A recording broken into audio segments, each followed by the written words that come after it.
December 20th, 1944, 03:17 hours, near the village of Hemroul, outside Bastogne, Belgium. The night is so cold it feels loud. Snow squeaks under boots. Canvas snaps in the wind. Somewhere in the dark, a truck engine coughs, then dies like it's afraid to be heard. The trees stand black and rigid, their branches crusted in ice, and the sky has no moon, only a low, bruised glow from Bastogne to the southeast, where fires keep starting and never quite go out. Private First Class Walter Red Klein pulls his scarf up higher and hunches deeper into his foxhole. He's 20, from Altoona, Pennsylvania, and he's already learned the Ardennes doesn't care what state you're from. It freezes everyone the same. His fingers ache inside damp gloves. His M1 rifle lies across his knees, biting metal through wool. Above him, a man is listening, not looking, not scanning, not squinting into the tree line with a pair of frozen binoculars like everyone else, just listening.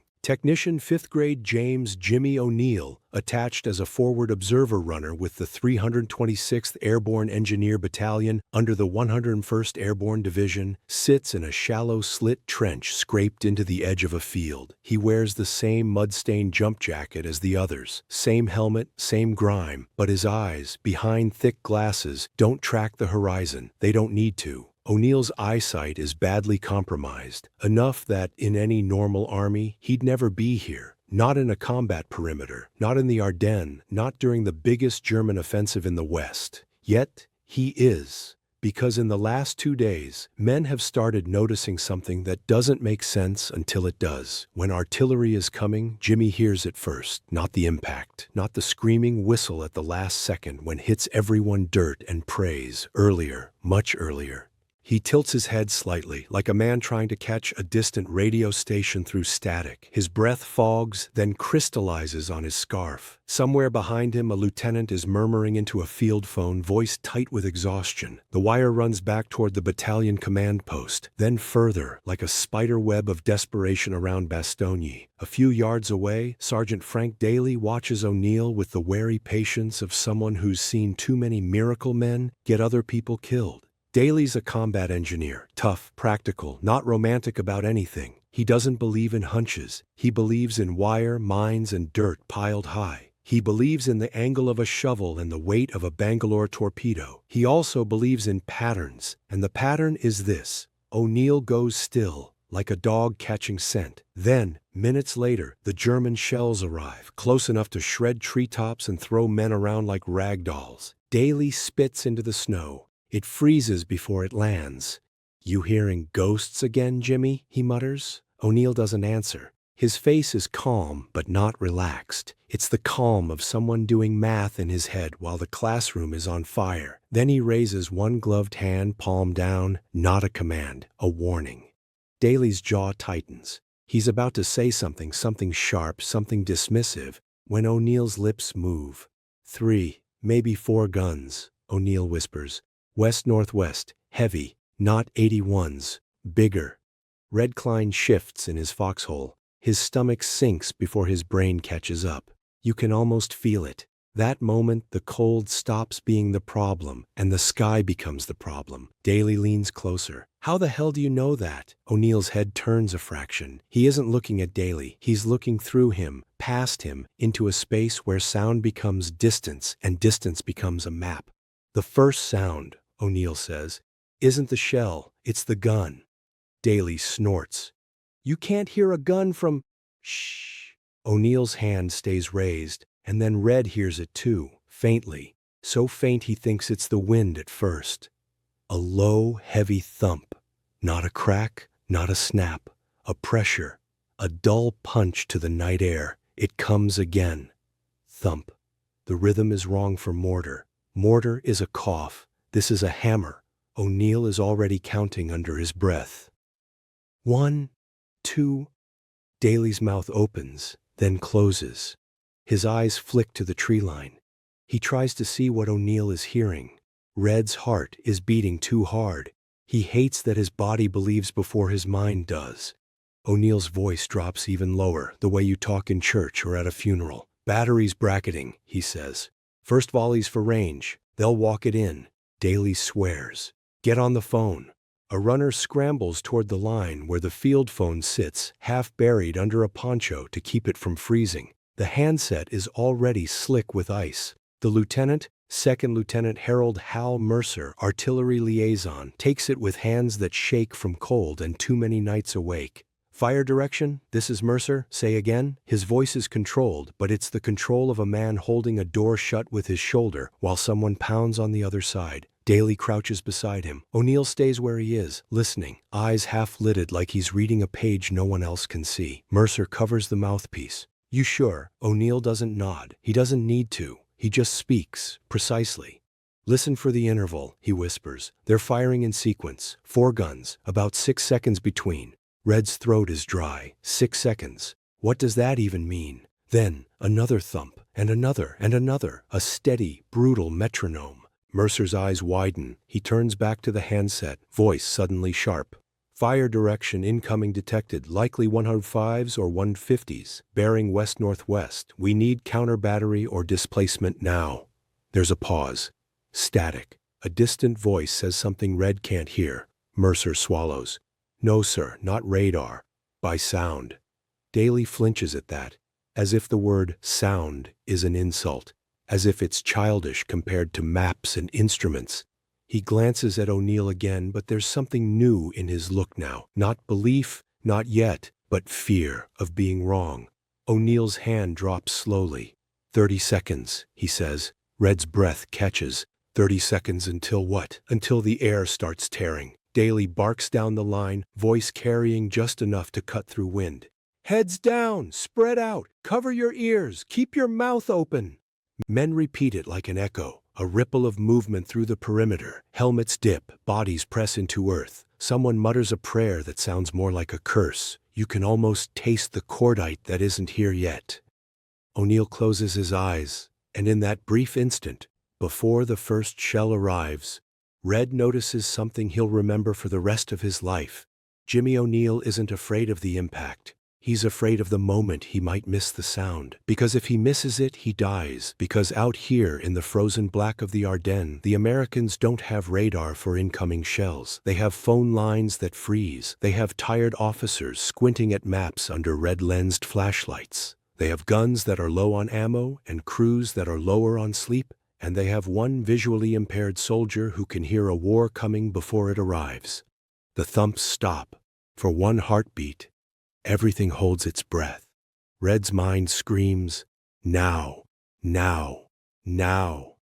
Then the sky splits open. A distant tearing whistle swells into a roar, like a train charging through the trees, and the first shell detonates short, too short, throwing up a geyser of snow and dirt that sparkles in the dark like shattered glass. The ground punches Red in the ribs. Another shell lands farther, deeper, closer to the command post line, walking in exactly like O'Neill said. Tree limbs crack overhead. The blast wave slaps Red's face. He tastes soil. The German battery is probing, adjusting, hunting for the center of the perimeter. And if they find it, Bastogne bleeds faster. Mercer shouts into the phone, words almost ripped away by the concussions. They're ranging! They're ranging! Shift! Shift! The line goes dead for a second, then comes back with static. Daly crawls to O'Neill's trench, grabbing his sleeve. How many? He yells.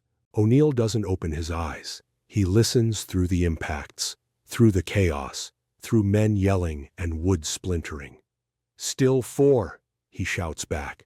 Same interval. They haven't added guns. Daly's face hardens. That's not relief. That's calculation. 4 guns means a battery, not a whole regiment. 4 guns means maybe you can survive if you move people fast, if you keep the command post from getting pinned, if you don't let panic make men bunch up like targets. Daly jerks his head toward the line. Mercer, tell 'em the interval. Tell 'em the direction. Mercer relays it, voice ragged. 4 guns, 6-second spacing, west-northwest. Red feels the shells start to creep closer, and he realizes something terrifying. The Germans are smart. They know what they're doing. They're not just firing blindly. They're feeling the perimeter with high explosive, trying to locate radios, trucks, any sign of concentration. And then something happens that makes Red's blood run colder than the snow. O'Neill's head snaps slightly, like a man hearing a new note in a familiar song. He opens his eyes. "Wait," he says. Daly leans in. "What?" O'Neill's voice is suddenly urgent, not loud, urgent in a way that cuts. "They changed powder charge," he says. "Different report, same guns." Daly stares. "What does that mean?" O'Neill swallows. "It means the next salvo will be longer. They're about to reach us." Another whistle builds. Closer now, much closer, and Red's body curls tighter into the earth as if he can hide inside it. But O'Neill isn't curling. He's listening. He's mapping. He's trying to do in his head what radar does with electricity: detect, measure, predict. And if he's right, then the next shells won't just shake the perimeter. They'll land on the battalion command post line, on the field phone junction, on the medical aid station dugout where men are stacked like cordwood, waiting for morphine and miracles. Daly's face drains of color beneath grime. He suddenly understands what ears versus radar really means out here. Radar can't hear this. Jimmy O'Neill can. A shell screams in. It's so close Red hears the air itself tearing. O'Neill's mouth opens and he shouts one word, pure instinct, pure timing, like he's trying to pull men out of the blast radius with sound alone. "Move!"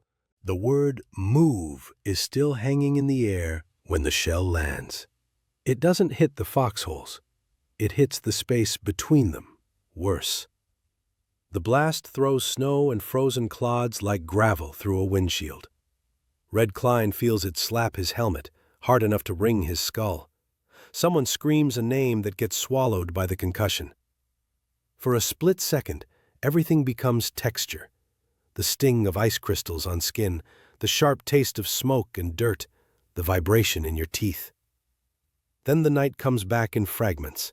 Shouts, boots scraping, men coughing, the wet metallic clink of gear knocked loose.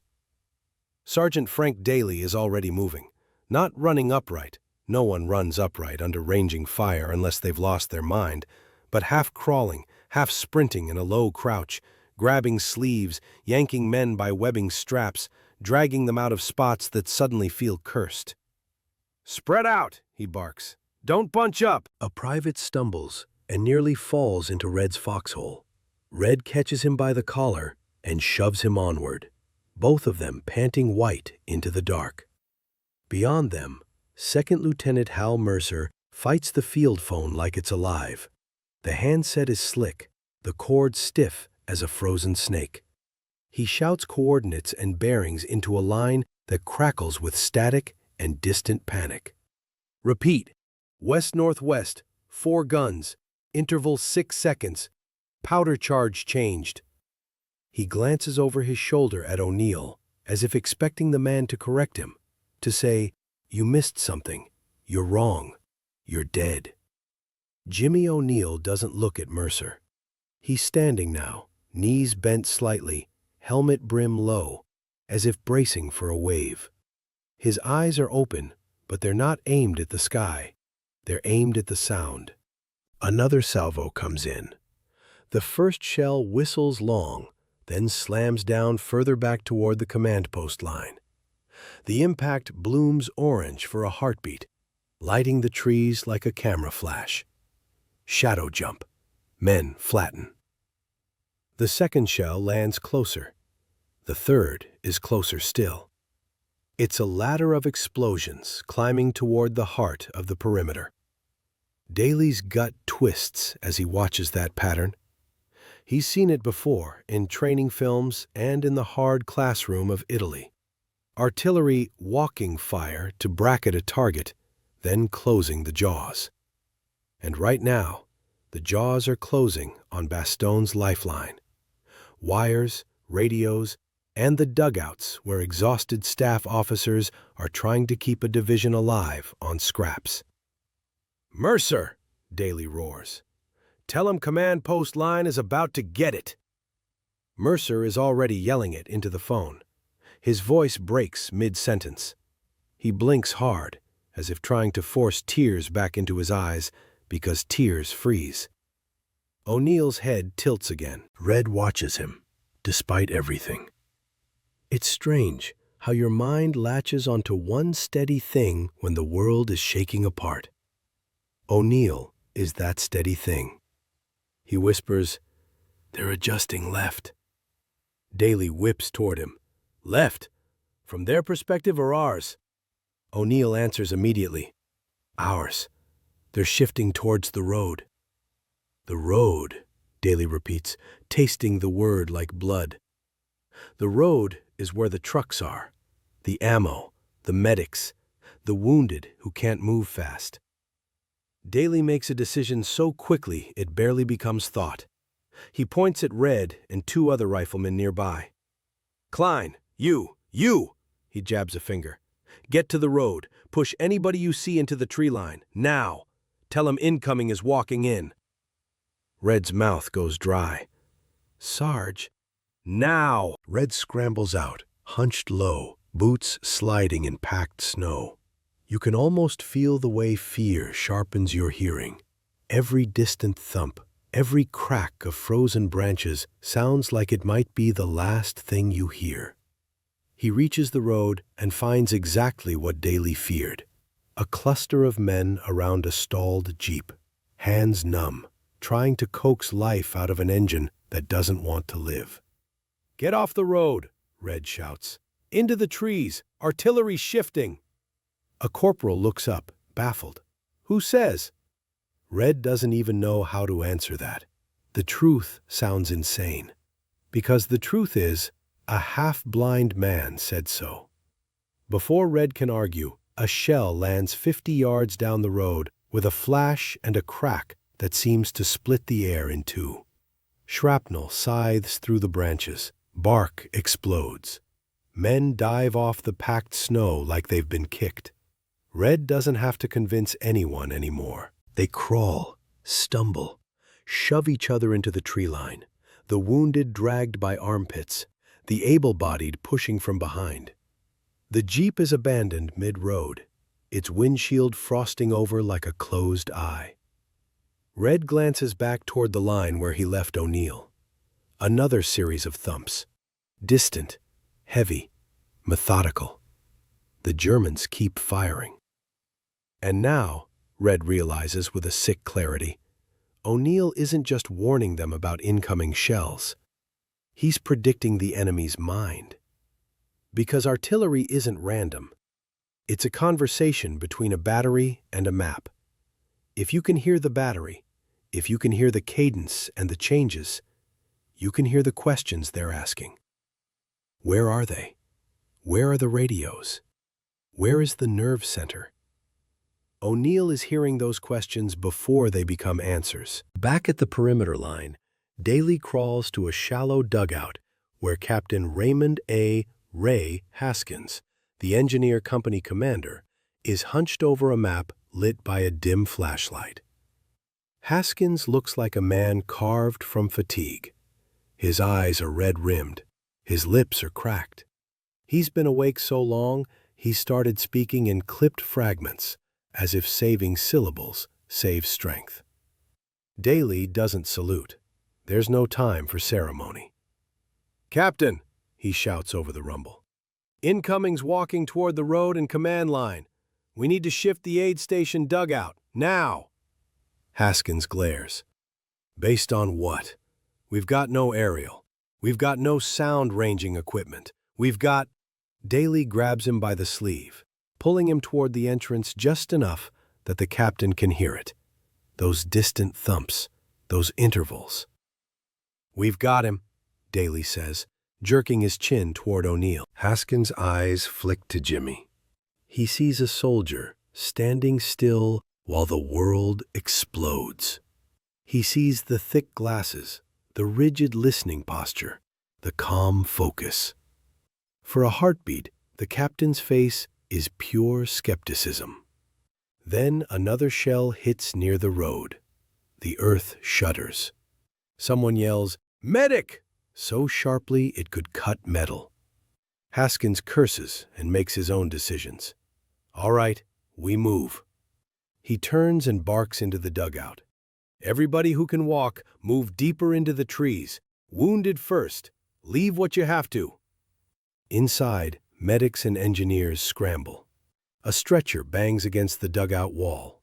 Someone drops a box of bandages, and the bandages scatter across snow like paper birds. O'Neill steps closer to Daly, voice low but steady. "They're going to bracket the junction," he says.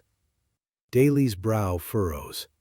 "What junction?" O'Neill gestures vaguely, not precise in space, but precise in idea. "Where the lines meet, where your phones come together. The Germans don't know it's there, but they'll feel for it." Daly's stomach tightens again. He knows exactly where that is. A shallow pit where signal wire is spliced and rerouted, kept under canvas and boards. A spot that matters more than any single foxhole. If that junction goes, coordination fractures. Counter battery becomes guesswork. Requests for medevac become shouted prayers. Units fight alone. Daly looks at Mercer. "How long until counter battery?" Mercer shouts into the phone again. The line crackles. He listens, face hardening. "They're trying," Mercer yells back. "But our guns are displaced and ammo's tight. They say the Germans are masked by the woods, hard to locate." Daly hears what Mercer doesn't say out loud. We might not get counter battery in time. So Daly returns to the only thing working. He turns to O'Neill. "Can you give me a bearing we can act on? Something the guns can use?" O'Neill swallows. This is different. Warning men to duck is one thing. Feeding targeting data to artillery is another. If he's wrong, American shells could land on civilians, on friendly units, on nothing at all, wasting ammunition they can't afford. He closes his eyes again, and you can almost see him building the map in his head, not with lines, but with echoes. The way the thumps roll through the trees, the way the interval shifts, the subtle change in pitch with powder charge, the directionality of sound in cold air, carrying farther, sharper. He speaks slowly, choosing each word like it weighs a pound. "Bearing about 295 degrees from here," he says. "Distance, maybe 4,000 yards, could be more. But they're on higher ground. You can hear the elevation." Daly stares. "You can hear elevation?" O'Neill's mouth tightens, not amused. Sound travels. It changes. Another salvo thunders in, this one slightly off. The explosions don't climb neatly. They scatter, as if the German battery is uncertain again. O'Neill's head snaps toward the new pattern. "They lost their bracket," he says. Daly's eyes narrow. "Why?" O'Neill answers without hesitation. "Because we moved. They're searching again." The sentence hits Daly like a shot. We moved. Which means the warnings worked. Which means this isn't luck. Captain Haskins emerges from the dugout, shouting orders, face grim. "Get that junction moved! Now!" Two signalmen sprint low to the splicing pit, yanking wire, dragging boards, rerouting lines deeper into cover. They work with numb hands, fingers fumbling, mouths open to keep eardrums from bursting. Red returns from the road, breath ragged, face smeared with soot and snowmelt. He slides into cover beside Daly. "They hit the road," Red pants. "Jeep's gone. But most men got into the trees." Daly nods once. "Good." Red's gaze finds O'Neill. "How does he—" Daly cuts him off. "Later." O'Neill's voice comes again, urgent now, as if the sound has shifted into something more dangerous. "Sergeant," he says, "listen." Daly freezes. In the brief lull between salvos, the forest seems to whisper. And then, beneath the far-off artillery thumps, there's another sound. Not heavy like a gun, not sharp like a rifle. A faint, rhythmic clatter. Metallic.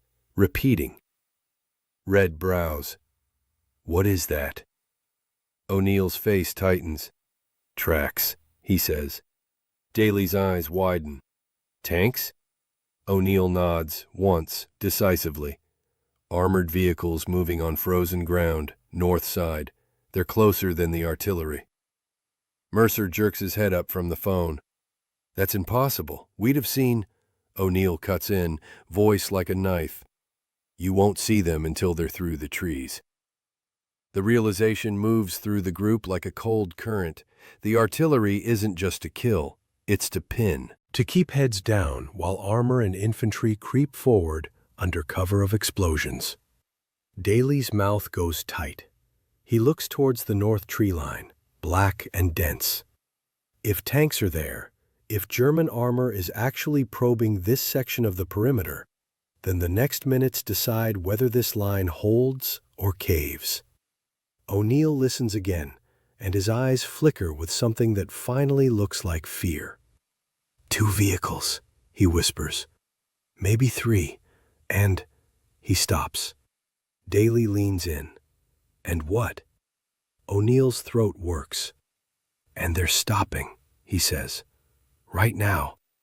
Like they've found a position. The thumps of artillery resume, heavier again, closer together, as if the Germans have decided to hammer this sector while their armor prepares. Daly grips his rifle so hard his knuckles whiten under grime. He glances at Red, then at Mercer, then at the captain. In that instant, Daly understands the cruel symmetry. The one man who can't see the approaching armor may be the only man who can tell them where it is. O'Neill turns his head slightly toward the north, listening to the faint metallic settling, the idling engines masked by wind and explosions. Then he says, very quietly, almost to himself, "They're lining up on our gap." The word gap lands heavier than any shell. Sergeant Frank Daly doesn't ask where. He doesn't need to. Every perimeter has soft spots, places where the trees thin, where the ground dips, where a road cut or a frozen stream forces men to spread out too far. Engineers spend their lives hunting gaps because gaps are where the enemy slides in like a knife. Daly grabs Red Klein by the shoulder strap and pulls him close until Red can smell tobacco and cold sweat through wool. "Take 2 men," Daly says. "Get to the northern tree line, right flank of this sector. Find the gap. If there's armor, you'll hear it. Don't get silhouetted. And if you see anything, don't be a hero. You run it back." Red's mouth is dry again. "Yes, Sergeant." Daly points to 2 riflemen nearby, Private Lewis, Lou DeMarco, and Private Vern Sato, faces pale under dirt, eyes sharp with fear. They nodded without being told. Fear makes some men freeze. It makes others move faster. Red leads them in a low crouch, stepping over frozen roots, weaving between trunks. The artillery continues, but it's not as precise now, more like a hammering rhythm meant to keep heads down while something else happens unseen. Each impact shakes snow loose from branches, dusting them like chalk. You can almost feel the forest pressing in around them. The Ardennes at night isn't just dark, it's closed. The trees swallow distance. A man could be 10 yards away and vanish. Red stops behind a thick pine and listens. At first, there's only wind.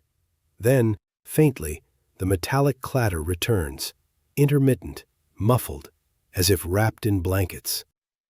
Lou DeMarco's eyes widen. He leans close, whispering, "That ain't trucks." Vern Sato nods once, jaw clenched. "Tracks." Red swallows hard. He tries to remember every silhouette chart from training. The enemy has Panthers, Panzer IVs, assault guns.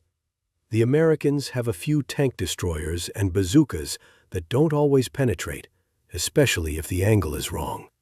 Especially if the cold makes the rockets unreliable. And in this sector, mostly rifles, grenades, and engineered explosives repurposed into desperation.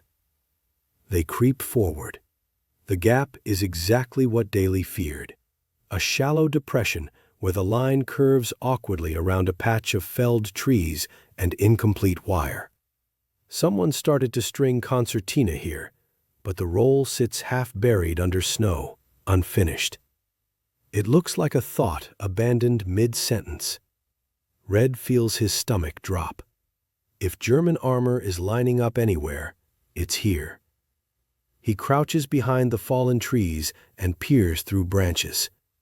He can't see anything, just black trunks and drifting snow. Then he hears it, an engine, low and throaty, idling just beyond the tree line. Not loud, but present. A machine breathing. Lou's hand tightens on his rifle. Vern slides his helmet lower, like that could hide him from steel. Red tries to estimate distance, but the dark plays tricks. 40 yards? 60? Too close either way. A German voice murmurs somewhere ahead, soft, confident, as if they believe the Americans are pinned and blind. Red's heart bangs. For one crazy second he thinks, if I had a flare. He doesn't. And that's when he realizes the perverse brilliance of what the Germans are doing. The shelling isn't random now. It's shaping the battlefield. Every American head is down, every nerve tuned to whistles and impacts, while armor slides into place like a chess piece you never saw moved.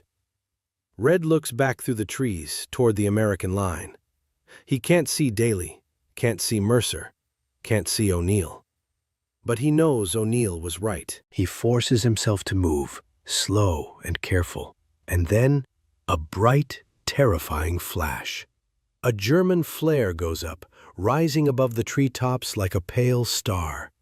It hangs, illuminating the snowfield in ghostly light.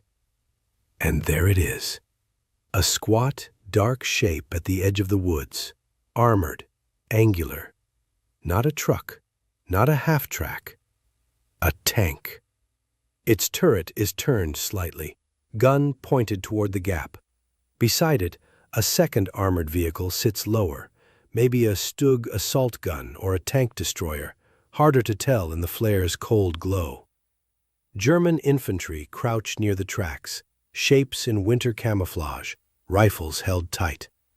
They look like ghosts gathered around iron. Red's breath catches so sharply it hurts. Lou whispers, voice cracking, "Jesus." Vern doesn't speak. He simply raises his hand and points. 2 vehicles, infantry support, and they are poised to lunge. The flare dies. Darkness slams back down. Red doesn't wait for a second flare. "Back," he breathes. "Back now." They retreat the way they came. Every step measured, every snapped twig a death sentence. Behind them, the artillery suddenly intensifies again, closer and faster, like the Germans have decided the moment is coming. Red reaches Daly's position breathless, face tight with urgency. Daly is crouched beside O'Neill and Mercer near a hastily reinforced trench line. Captain Haskins stands a few feet away, shouting at engineers stringing wire with numb hands. Red grabs Daly's sleeve. "Sergeant," he pants, "2 armored vehicles, tank and something else, with infantry. They're lined up on that depression north side. They're waiting." Daly's eyes harden. He looks at Mercer. "Get it on the net." Mercer is already on the phone, voice sharp. "Armor spotted, north sector. 2 vehicles with infantry. Request tank destroyer support. Request any available anti-armor assets." Static answers him.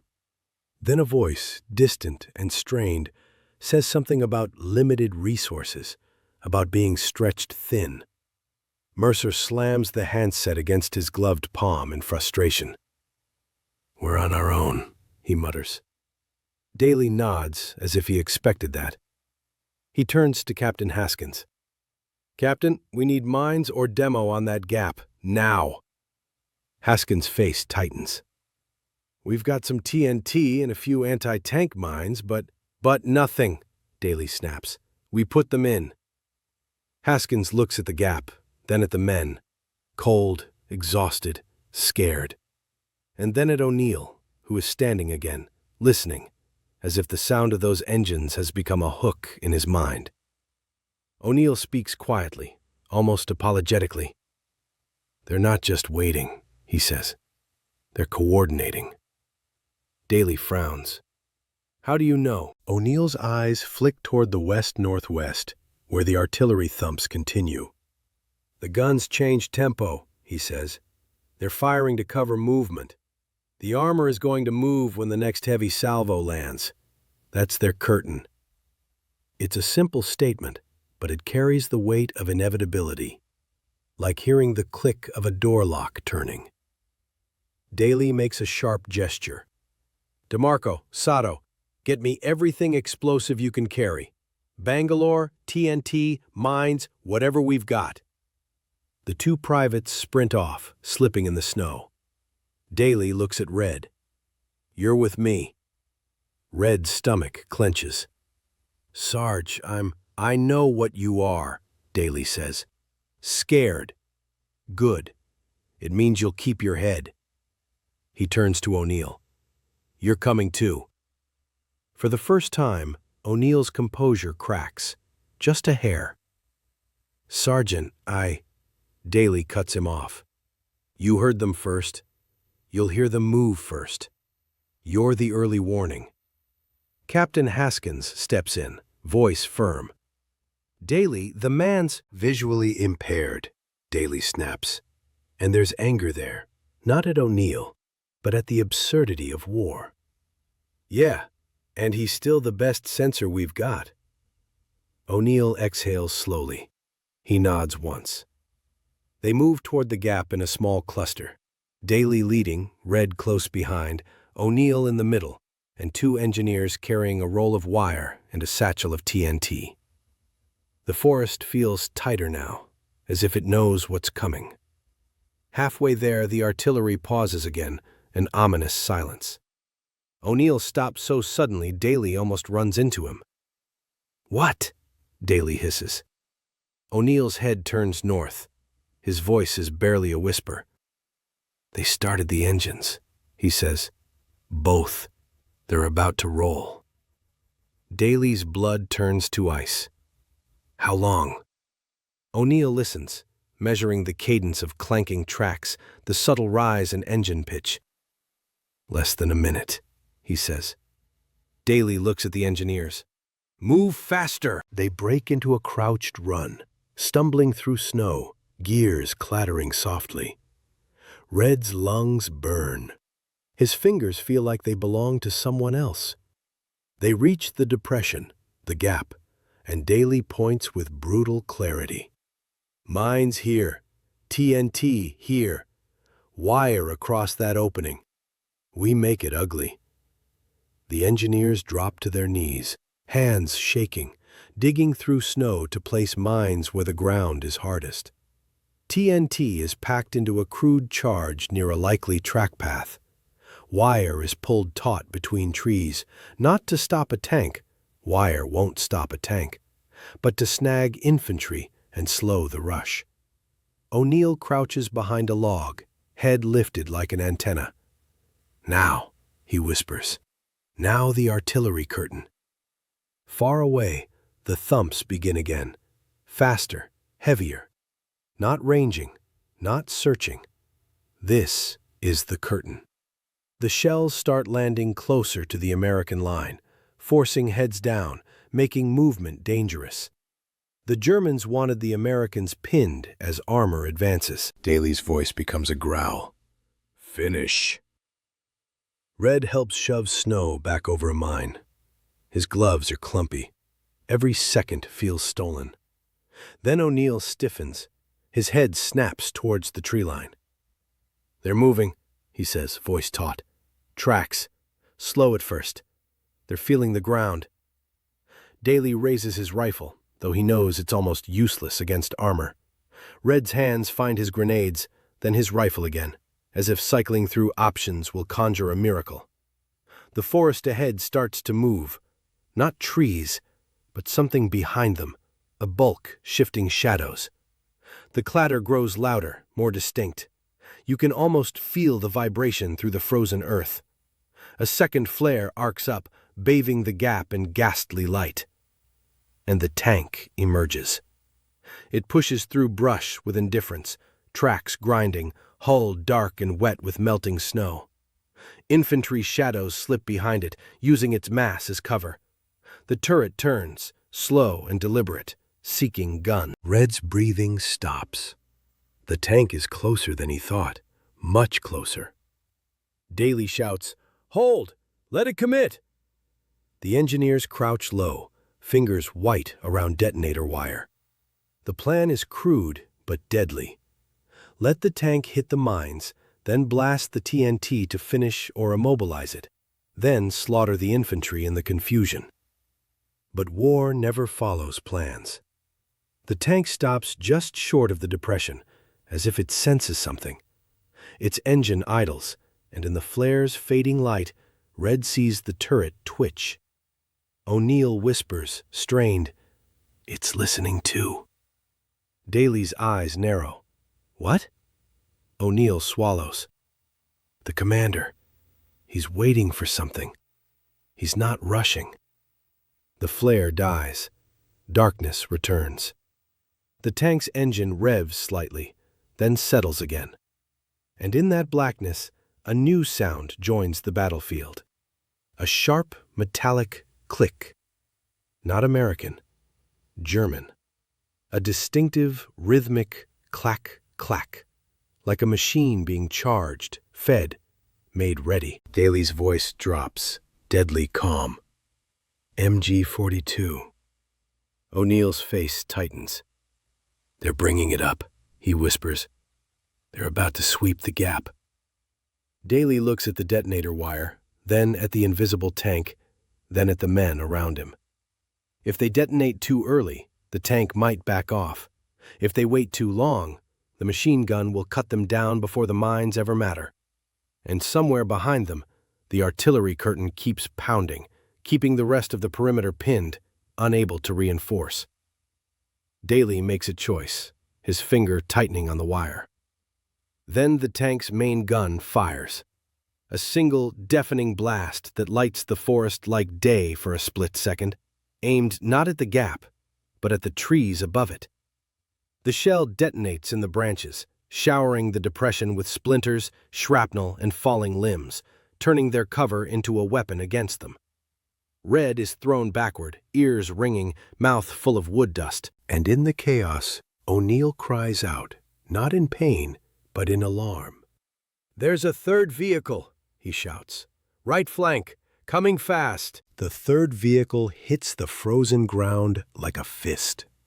You don't see it at first, only feel it in the way the earth vibrates under your ribs, in the way the clatter of tracks rises and falls as it bounces over roots.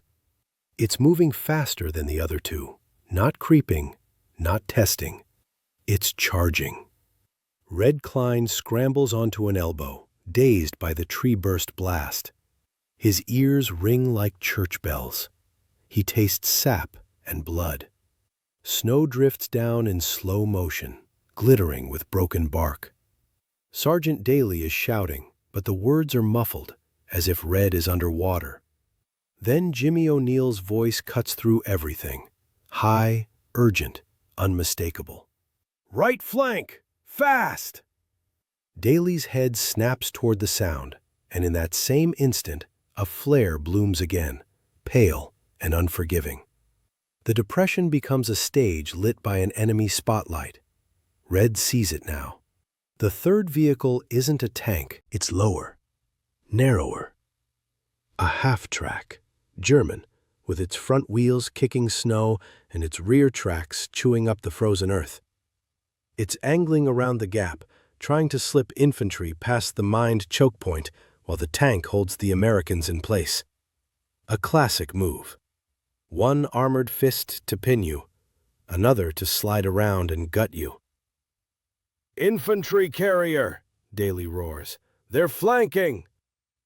Engineers crouched over detonator wire look up with terror in their eyes. The plan they built in 30 seconds is already becoming irrelevant. The half-track's mounted machine gun flashes, a bright staccato. Tracer rounds stitch the tree line, snapping branches, punching snow into little geysers. The sound is different from the MG-42 clack. This is a heavy, steady hammering that pushes air in waves. Red flattens, cheek pressed to ice. You can almost feel the bullets passing in a hot line above your back, close enough to make the hair at your neck rise. Daly crawls to the engineer with the TNT wire, Corporal Nate Wilkes, and grabs him by the collar. "Blow the charge on the half-track route," Daly yells. Wilkes shakes his head, frantic. "It's not set for that." "Then improvise." O'Neill is still crouched behind the log, head tilted toward the flanking vehicle, as if he can see it with sound. His face is tight with effort, like a man trying to hold a door against a storm. "It's slowing down," O'Neill says. "It hit uneven ground. It's—" The half-track lurches, front end dipping, then climbing. The driver corrects. The machine gun continues to rake the tree line, trying to keep American heads down while German infantry dismount in the shadows. Red catches a glimpse, boots hitting snow, figures slipping between trunks, rifles held low. They're not yelling. They're moving with cold discipline. Daly's mind is already racing faster than the vehicles. He points at Red. "Klein, grenades, left of that half-track. Make 'em stay behind it." Red's hands fumble at his webbing. His fingers are stiff, clumsy, but adrenaline makes them work. He pulls a grenade free, yanks the pin with a jerk that nearly dislocates his thumb, and lobs it toward where he thinks the dismounting infantry are. It disappears into darkness. A heartbeat later, whump, a muffled blast. A German shout, sharp with pain. Red throws another. This time the blast is closer to the half-track. The mounted gun pauses, then resumes, angrier, sweeping a little higher as if the gunner is trying to find the American who dared to throw back. Daly grabs a second engineer, Private Cecil Hart, and shoves him toward the wire line. "Get that concertina across the flank route," Daly orders. "Now!" Hart hesitates, 1 second of human hesitation, then goes, hauling wire with both hands, teeth clenched. The wire scrapes and squeals against ice, loud as a scream. The half-track's gun swings toward the sound. O'Neill's head snaps. "Gun shifting," he warns. Daly lunges and tackles Hart down, flattening him behind a log just as the half-track's machine gun spits a burst through the space where Hart's chest had been. Branches explode, wood splinters, snow jumps. Hart lies frozen in more ways than one, eyes wide, breathing in short, panicked bursts. Daly leans close, voice low and vicious. "Move when I say. You move fast, you live." Hart nods, swallowing. O'Neill's breathing has changed. It's not fear exactly, it's strain. He's tracking too many things at once. Tank in front, assault gun or second armored vehicle behind it, half-track on the flank, infantry moving in the trees, artillery still pounding like a distant drum. He looks older now, like the listening is costing him. Daly crawls back to Wilkes and the detonator wire, eyes flicking to the tank's dark mass beyond the depression. The tank is still there, still pinning them with presence. Its engine idles, patiently. The German commander is letting the half-track do the dirty work. "You got the TNT ready?" Daly demands. Wilkes's face is streaked with grime and sap. "As ready as it's going to be, Sarge." Daly glances at O'Neill. "If that tank moves forward, tell me the instant you hear it." O'Neill nods. "I will." Daly points at Red. "You keep those grenades going. Don't let their infantry get close enough to toss stick grenades in here." Red nods, though his throat is tight. He wants to say, "I'm running out." He doesn't. He throws another grenade anyway. The blast answers with a German cry, then silence. In the flare light that comes and goes, Red sees the half-track backing slightly, trying to reposition. It's not retreating. It's searching for a better angle. And that's when O'Neill says something that makes Daly's skin prickle. "It's not backing out," O'Neill whispers. "It's lining up." Daly's eyes narrow. "For what?" O'Neill's voice drops, intense. "For a rush. Infantry rush. They're going to push through the flank route in one burst." Daly understands instantly. The half-track isn't trying to grind them down. It's trying to create a moment. 10 seconds of suppressive fire and movement, enough to flood the gap with infantry and overwhelm the Americans before the mines matter. Daly barks, "Hart, now!" Hart scrambles up, hauling concertina wire across the flank route, looping it around a tree, fingers bleeding from steel barbs. Another engineer helps, both men moving like they're racing a clock they can hear ticking. The half-track's gun erupts again, sweeping low. Hart goes down hard, rolling into snow, wire still in his hands. He screams, not from a bullet, but from barbed wire slicing through glove and skin as he clutches it. Daly drags him back, then shoves the wire forward with his boot, anchoring it into the depression's edge. It's not perfect. It's something. The half-track inches forward again, gun hammering. German infantry shadows gather behind it, preparing to run. Red's grenades are almost gone. He feels the weight of the last two like a countdown. He looks to Daly, panic rising. "Sarge!" Daly doesn't look at him. He's staring at the tank. Because the tank has stopped idling. O'Neill's head snaps up. "There," O'Neill says, voice tight. "Tracks. It's moving." The tank's engine revs, and the huge mass begins to creep forward, straight toward the depression, straight toward the mines they buried in numb haste. Daly grips the detonator wire, eyes narrowed against blowing snow. "Hold," he whispers to Wilkes. "Let it hit." The tank rolls closer. Each track link clanks like a hammer on iron. It pushes brushes aside.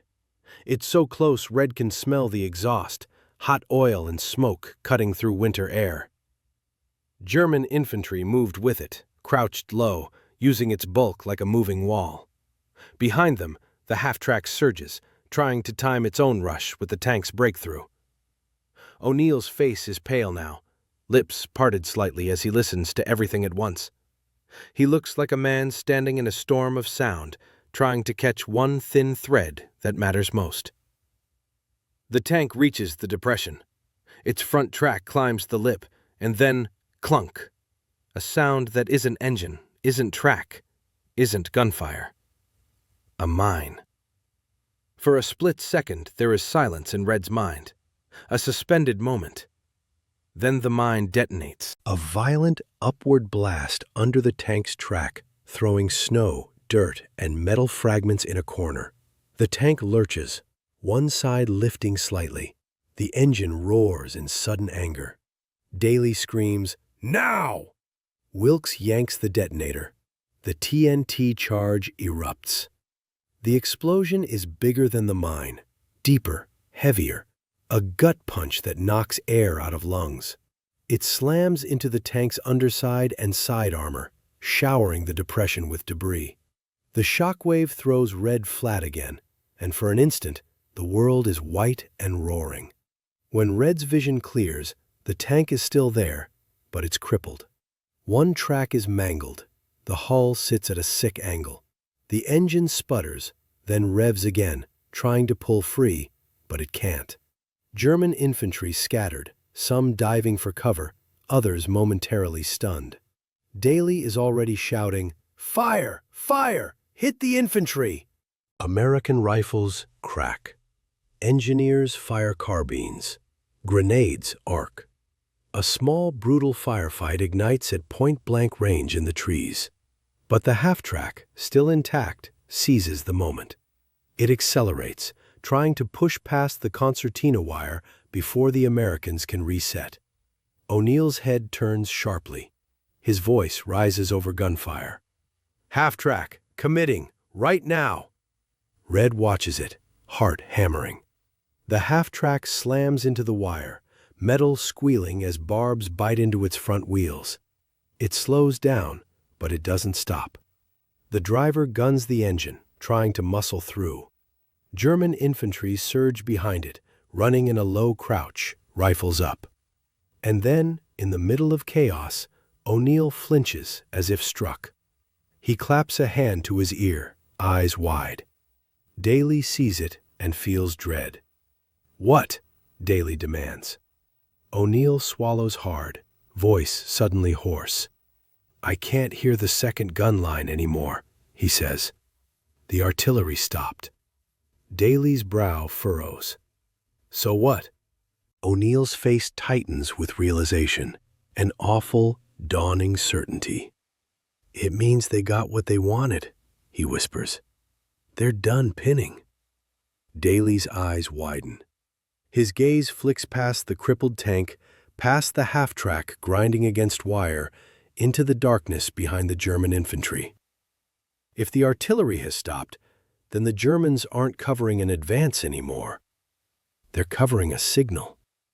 A signal that the real push is about to hit somewhere else, or that something larger is moving into place. O'Neill listens desperately, as if trying to pull the missing sound back out of the air. Then he turns his head slightly toward the west-northwest again and says the words that change everything. "Those weren't 4 guns," he whispers. "That was just the screen." The word screen feels wrong, too small for what it implies. Sergeant Daly blinks once in the swirling snow, as if that might clear the meaning away. "A screen," he snaps. "What the hell are you talking about, Jimmy?" Jimmy O'Neill's chest rises and falls too fast. His breath ghosts in front of his face, mixing with cordite haze. Behind him, the crippled tank groans, gears grinding uselessly as the driver tries to wrestle it free. Red Klein fires a shot at a German shape darting between trees. The rifle kicks against his shoulder. The man drops, but Red barely registers it. His ears are tuned, like everyone else's, to O'Neill now. O'Neill licks his cracked lips, struggling to put sound into words. "The 4 guns we heard," he says, voice tight. "They were light battery, forward stuff. But under them, behind them, there was something else. Heavier. Farther. It was faint, but—" He shuts his eyes for a heartbeat, replaying. "They were masking it." Daly's jaw clenches. Masking what? Another volley of rifle fire snaps from the tree line. A few German rounds smack into the log in front of Daly, spitting splinters. He ducks, then pops back up, firing twice. A white-clad figure stumbles and disappears. O'Neill doesn't duck. He can't afford it. His head tilts again toward the west-northwest, past the shattered pattern of local gunfire, searching for the deeper rhythm. "A second line of guns," he says. "Heavier caliber, firing at a slower rate, longer interval. They were there the whole time, just far enough behind the first battery that you wouldn't notice if you weren't." He trails off, then forces himself to continue. "They stopped when the closer battery stopped." Captain Haskins, crouched a few yards back with his Thompson cradled, snaps his head toward them. "You're telling me," Haskins shouts over the firefight, "what we just went through was prelim? A feeler?" O'Neill nods once. Daly's stomach twists. If the 4 guns were only a screen, then whatever sat behind them, the guns O'Neill barely picked out of the noise, are the real blow. And if they start firing... Red grits his teeth and throws his last grenade toward the half-track. It lands short, exploding in front of the machine, showering its wheels with snow and ice. The engine revs in stubborn anger. The tangled concertina wire still snarls its way forward, scraping and shrieking. German infantry are pinned behind it for the moment, but only for the moment. Daly grabs O'Neill by the jacket and yanks him close, eyes blazing. "Where?" he demands. "Where's this second line?" O'Neill doesn't flinch at the rough grip. He just closes his eyes again, hands half curled at his sides, fingers twitching with remembered rhythms. "Farther west," he says. "Maybe 7,000 yards? Could be more. Big stuff. 150s at least, maybe 170s. Firing behind the lighter battery, we were only catching the tail of their report between local impacts." Mercer, still hunched over the field phone a few yards away, half protected by a snow berm, hears that, and his face goes as bloodless as the ground. "Counter battery will never see them if we only feed them the front guns," Mercer mutters. "We've been punishing the decoys." Daly's grip tightens. "Jimmy, can you give us a bearing on the second line? Anything we can send up the chain?" O'Neill's brow furrows, pain threading through the effort. "Roughly same azimuth," he says slowly. 290 to 300 degrees. But the refraction's different. Sound's bending off higher ground. They're not in the same wood line. They're beyond it." Haskins curses under his breath. "Deep guns." O'Neill nods. "Deep guns." A fresh burst from the half-track's machine gun carves chunks out of the log above their heads, spraying bark and frozen sap. Hart, the gashed-handed engineer, yelps as a splinter slices his cheek. Daly shoves him down. "Stay low." Red, Hart jackhammering, reloads with numb fingers. A German grenade, potato masher, arcs over the wire and lands short, spinning in the snow.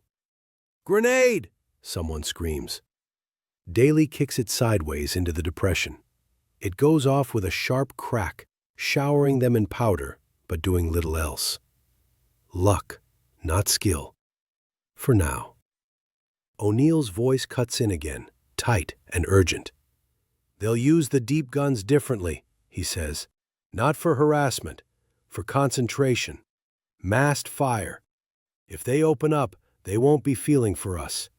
They'll be killing us." Mercer is already on the phone, half yelling, half begging. "Fire direction. Listen. Previous 4-gun battery was a screen. Spotter identifies heavier second line west-northwest. Deeper range, heavier caliber. Request sound ranging confirmation. Air recon, anything." Static hisses back. A distant operator's voice comes through, weary but sharp. "Negative air in this weather," the voice says. "Sound ranging nets are busy with core-level targets. You'll have to give us your best estimate, Mercer." Mercer glances at O'Neill. In that split second, the ridiculousness hits him. He is about to feed division and maybe core targeting data based on the ears of a half-blind technician crouched in a frozen ditch. He doesn't hesitate. "Bearing 290 to 300, Mercer barks. "Distance 6 to 8,000 yards. Likely heavy artillery and defilade behind the first line. Marking as priority counter-battery target." There's a pause. Then, "Copy. We'll work it. No promises on time." No promises on time. Time is exactly what they don't have. The half-track finally rips free from most of the wire with a grinding jerk, barbed steel whipping out from under its wheels like snapped guitar strings. It lurches forward in a short, brutal rush, closing the distance to the American position. Daly swears. "AT, anybody got a bazooka?" One voice answers from the left, frantic. "Tubes iced up. Rockets won't seat." Of course. Red's lungs burn. Ideas flicker and die in his panicked mind. Rifles? Useless against armor. TNT? Could work if they lived long enough to get close. O'Neill says nothing now. He's crouched low, eyes unfocused, listening past the half-track, past the firefight, back toward the unseen guns he can no longer hear. He's waiting for them to start. They don't. Not yet. The half-track's gun traverses, muzzle swinging toward the cluster of engineers and riflemen at the depression's edge. You can almost feel the line ready to snap. Then something changes. A sound cuts across the gap that doesn't belong to either side's artillery or automatic weapons. A ripping, air-tearing report from behind the American lines. An American 57mm anti-tank gun barks from deeper in the woods, hauled forward in desperation by a scratch crew who must have seen the same flare Red did. Daly's head snaps back toward the sound. "Down!" he shouts. The 57mm round whistles over them with brutal closeness and slams into the half-track side armor. The impact isn't clean penetration, but it's enough. The half-track shudders, metal ringing like a struck bell. Its gun jerks wildly. Steam and smoke gush from its engine compartment. German infantry scatter, instincts screaming at them to get away from a vehicle that might turn into a torch. Daly doesn't waste the opening. "Hit 'em!" he roars. Red, Hart, DeMarco, Sato, and half a dozen others unleash everything they have. Rifles, carbines, BAR. Muzzle flashes strobe the gap. German shapes drop, scramble, vanish behind trees.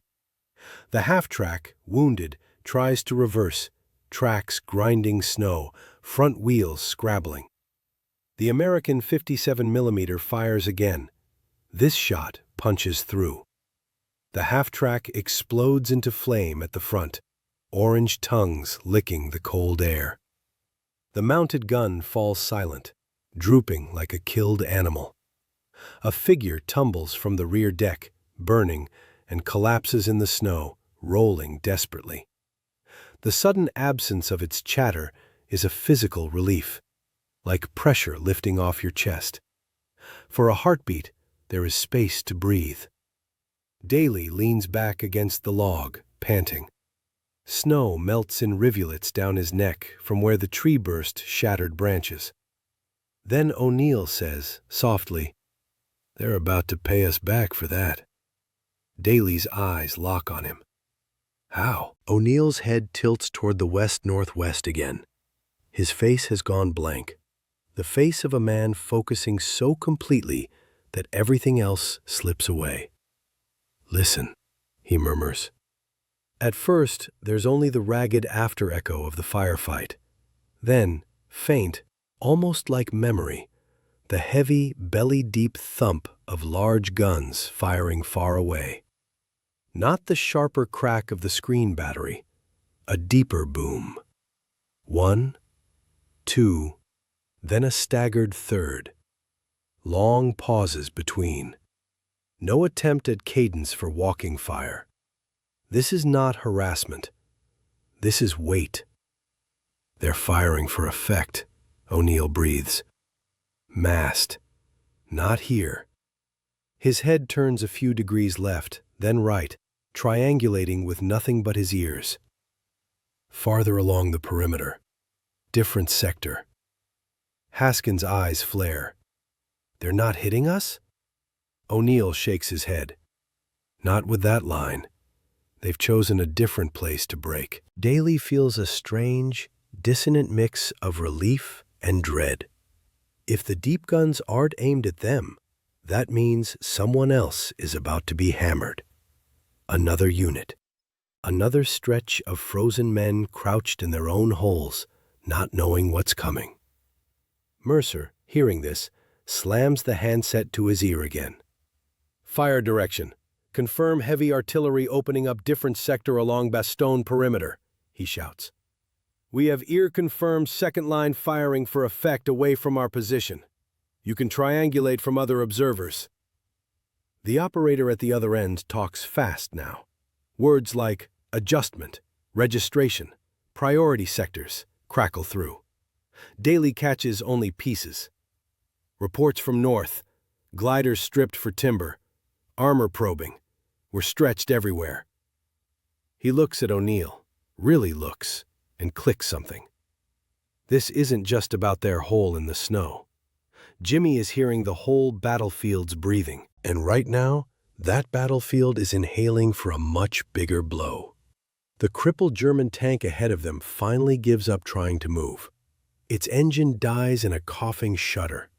Smoke seeps from the exhaust. The crew faces a choice: stay inside a metal box that could become an American artillery target, or bail out into hostile woods. The turret hatch pops.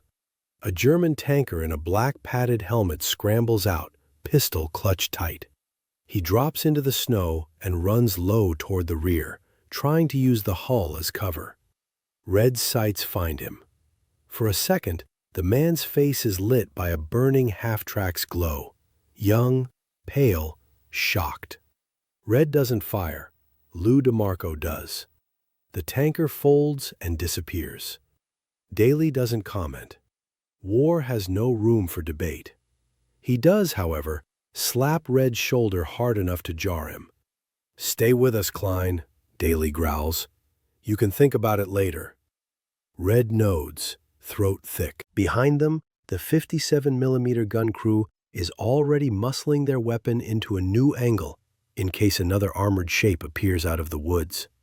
You can see their breath heaving, arms trembling from exertion and fear. O'Neill shifts, wincing. For the first time, he looks spent. Daly notices. "You hit?"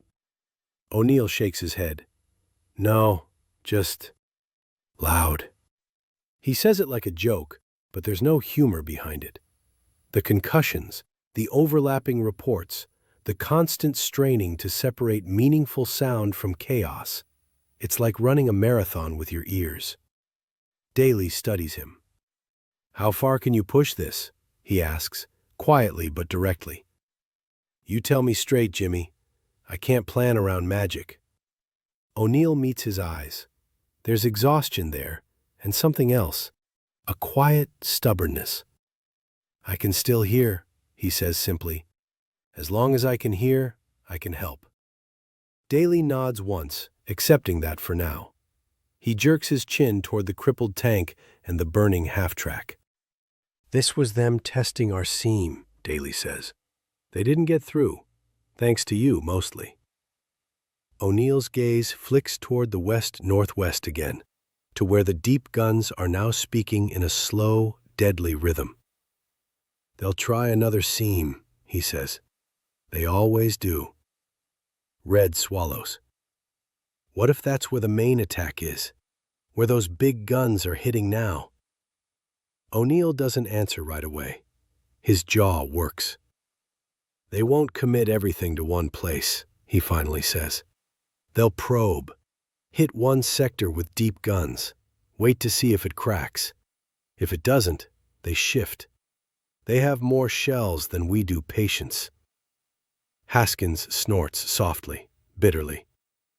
"We've got neither shells nor patience to spare." Mercer covers the handset. "Division says everyone's screaming for support," he reports. "We're to hold our sector with what we've got. No promises on armor or more guns." Daly gives a tight, humorless smile. So nothing's changed. He scans the tree line, the tangled wire, the wrecked half-track, the crippled tank, the bodies splayed in white. "Consolidate," he orders. "Police ammo, tend the wounded, reset fields of fire. This isn't over." As men move, some limping, some helping others, O'Neill stays where he is, head tilted, still listening. Red edges closer, rifle slung for the moment. "What are you hearing now?" Red asks quietly. O'Neill's eyes are distant.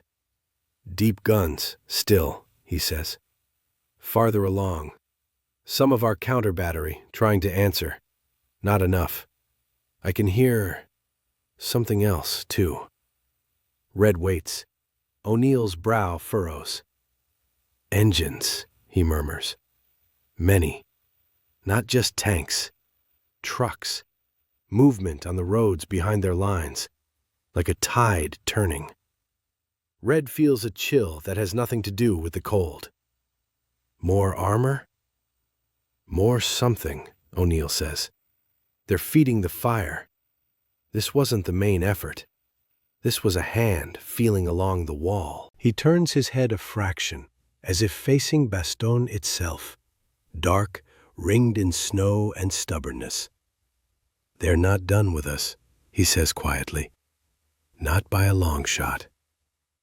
Another heavy, distant thump rolls across the night from the second gun line. And for the first time, Daly understands that Jimmy O'Neill's strange gift isn't just saving their foxholes. It might be the only early warning Bastogne has against a storm that radar can't see and maps can't predict. The storm is coming, and Jimmy can hear it. How a blind man's hearing saved 300 troops. The forest settles into a different kind of noise after a fight. Not quiet, never quiet, but a thinning. Fewer shots, fewer shouted commands, more coughing, more men talking low, like they're afraid to wake something. The half-track burns down to a steady orange core, flames licking at the snow until the snow turns gray and watery. The crippled tank sits at the depression's edge like a dead animal too heavy to drag away. Its turret is angled slightly left, frozen mid-thought. Sergeant Daly moves through the men with the same ruthless focus he uses on minefields. He checks positions. He checks faces. He checks hands for trembling that won't stop. "Ammo," he growls. "If you've got it, share it. If you don't, say so now." Open the pouches. Clips change hands. A BAR gunner gets a fresh stack of magazines. A private who's been lying about his last bandolier finally coughs it up under Daly's stare. Nearby, Captain Haskins kneels beside an engineer who took shrapnel in the thigh. The man's pants are stiff with frozen blood. The medic's hands are red and raw as he tightens a field dressing. "Hold still," the medic snaps. And it isn't cruelty. It's fear disguised as authority. Fear of bleeding. Fear of shock. Fear of time. Red Klein leans his back against a pine, rifle across his lap, and tries to make his breathing match the world again. His heart is still sprinting. He watches Jimmy O'Neill. O'Neill is sitting now, shoulders hunched, helmet pushed back slightly. He's rubbing his right ear through the glove, slow circles, like he's trying to warm it back to life. The skin around his eyes looks tight and strained, the way it does after you stare into a bright light too long. Except he hasn't been staring. He's been listening. Sergeant Daly crouches beside him. "You all right?"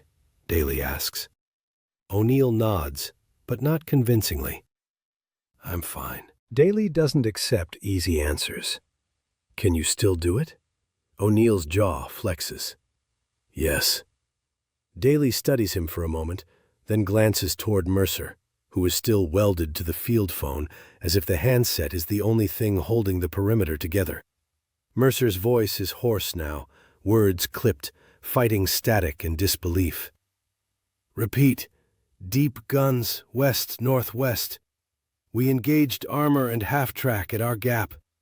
Request confirmation from adjacent sectors. Anyone hearing same." He pauses, listens, then his eyes widen slightly. "Copy," he says. "Copy." He covers the mouthpiece and looks at Daly.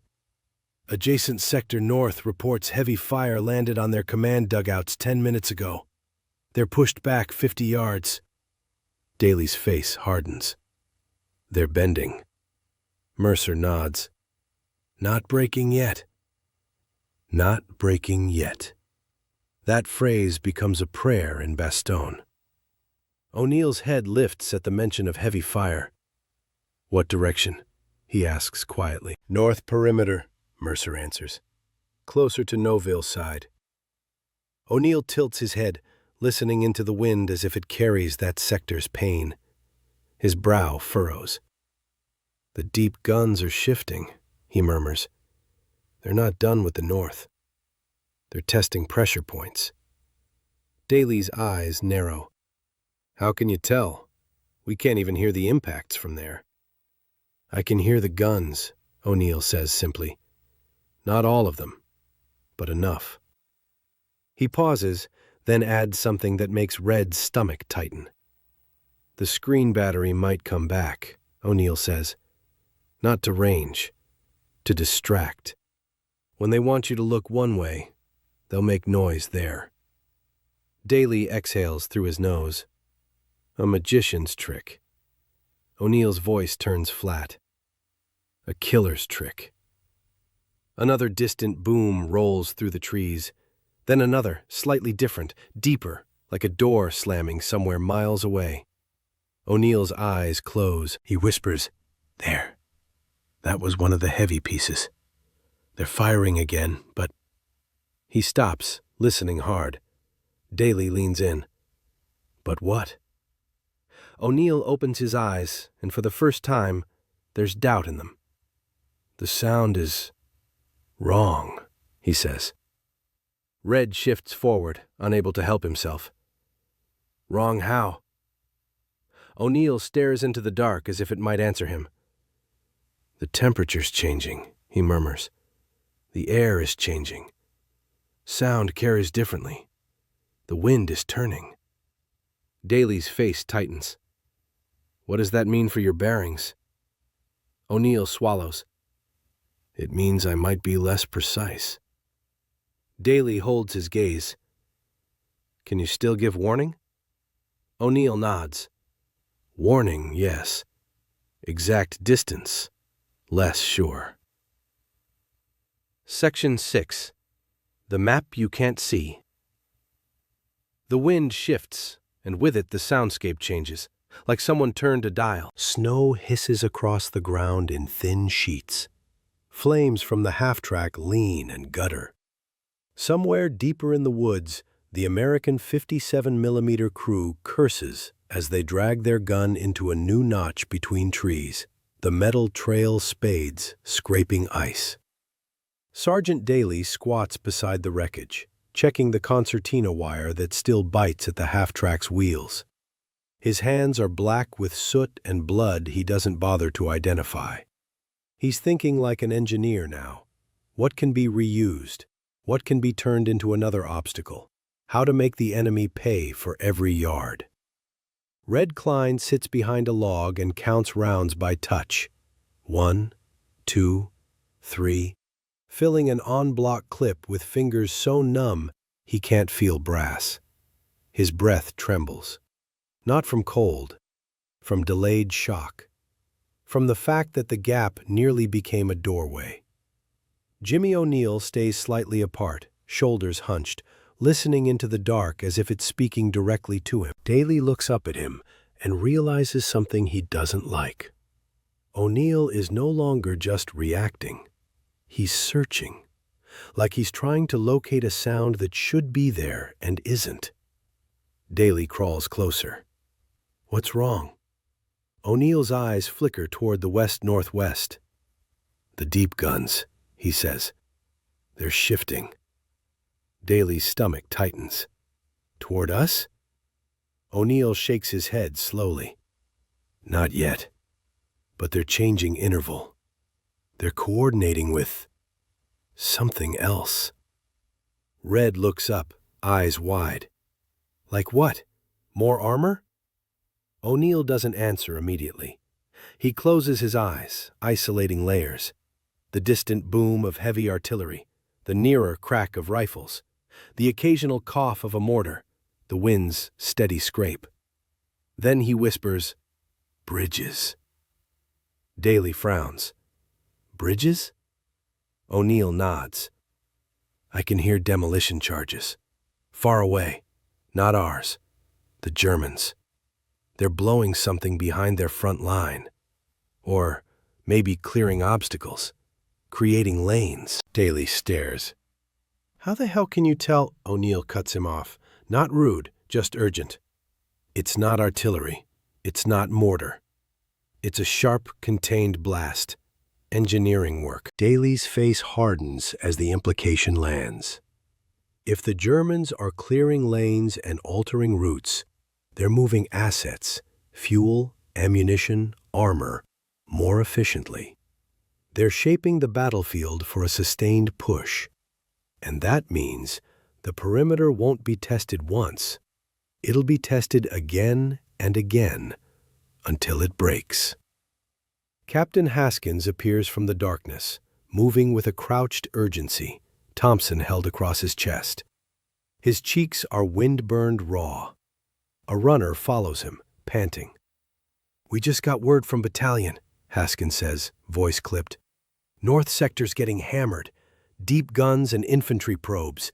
Division wants any spare engineers to reinforce roadblocks." Daly lets out a short, humorless breath.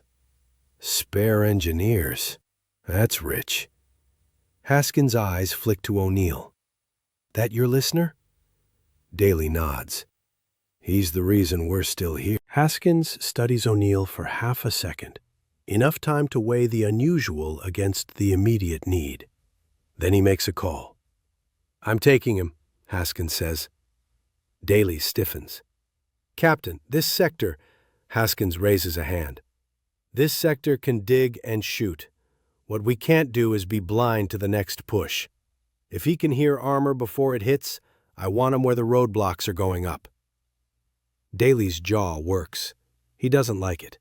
Not because he doubts O'Neill, but because he trusts him now. And you don't like sending something you trust into deeper darkness. O'Neill doesn't protest. He just nods, as if he already knew where this goes. Red stands, slinging his rifle. "I'll go too." Daly looks at him sharply. "You're not ordered." Haskins cuts in. "I'll take volunteers. We need runners and extra rifles." Daly's gaze holds Red's for a beat. Then Daly nods once, hard. "Fine," he says, "but you stick close. Don't do anything stupid." Red swallows. "Yes, Sergeant." They move out in a small column, Haskins in front, O'Neill near the middle, Red close behind, and 3 engineers carrying a satchel of TNT, a spool of wire, and a couple of anti-tank mines wrapped in burlap like contraband. They travel through the trees, avoiding open ground, stepping over frozen ditches. The night feels wider away from the gap, less immediately violent, which somehow makes it worse. Silence in war is often just distance from the nearest death. As they walk, O'Neill keeps tilting his head, stopping for half a second, then moving again. Not random, like he's taking bearings. Red leans close. "What are you doing?" O'Neill answers quietly, breath clouding. "Building a map." Red brows. "In your head?" O'Neill nods. Sound carries differently in valleys, on ridgelines, through pine stands. If I know the way it changes, I can tell where the guns are without seeing them. Haskins glances back. "You can do that reliably?" O'Neill's mouth tightens. "Reliable enough to keep men alive." They reach a road cut where the trees thin. The road is packed snow, churned by vehicle tracks, stained dark in places. A disabled truck sits half off the shoulder, its cab peppered with shrapnel. 2 medics crouch beside a body under a blanket, their breath rising like smoke. Farther ahead, a cluster of paratroopers from the 506th PIR, faces gaunt, helmets netted, eyes hollow from days without real sleep, are building a roadblock. Felled trees across the road, wire strung low, a bazooka team crouched behind a log with a tube wrapped in cloth to keep it from icing. A lieutenant steps forward. First Lieutenant Charlie Vandenberg, infantry, his voice hard with controlled panic. "Who the hell are you?"